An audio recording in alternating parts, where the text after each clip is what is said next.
সুন্দর ইসলাম আমরা পেয়েছি। বিশ্বনবী সাল্লাল্লাহু আলাইহি ওয়াসাল্লাম যেটা শিখিয়েছেন এর বাইরে যে অতিরিক্ত বুজুর্গ হতে চায় এরকম আছে না নাই? খবরদার, কোনো নারীর গায়ে হাত তোলো না, কোনো শিশুর গায়ে হাত তোলো না। সীমা লঙ্ঘন, ক্রসিং দ্য লিমিট। সীমা লঙ্ঘন করা ভালো না। We all should know our limits. চিল্লায় বলেন ঠিক কিনা? সীমা লঙ্ঘন করা হারাম। সীমা লঙ্ঘন করা হারাম। আল্লাহ বারবার বারবার আমাদেরকে ওয়ার্নিং দেয়। যখন আমরা থামি না তখন আল্লাহ ধরে, আর যখন ধরে তখন ছাড়ে না।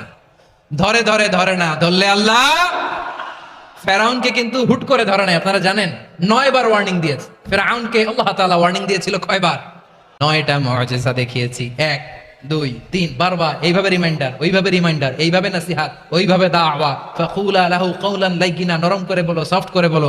যত ওয়ে হতে পারে দাওয়া মেথডোলজির মুসা আলাইহিস সালামের সব অ্যাপ্লাই শেষ। 10ম বারে যে আল্লাহ ধরছে। 10ম বারে যে ধরেছে। এজন্য আল্লাহ বলেন আমি সীমা লঙ্ঘনকে পছন্দ করি না। কোরআনের অন্য আয়াতে বাগীকে বলা হয়েছে আল ইতিদা। সীমা লঙ্ঘন যারা করে তাদেরকে আল্লাহ বলেছেন মুতাদিন। সীমা লঙ্ঘনকারীদেরকে কঠিন কালেও পছন্দ করি না।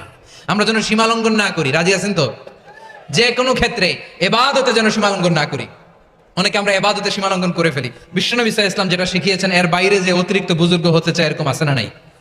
করা যাবে না, কোনো ক্ষেত্রে সীমা লঙ্ঘন করা যাবে, এমনকি যুদ্ধ ক্ষেত্রেও না। বিষ্ণু ইসলাম বলেন খবরদার, যুদ্ধ ক্ষেত্রেও সীমা লঙ্ঘন করো না।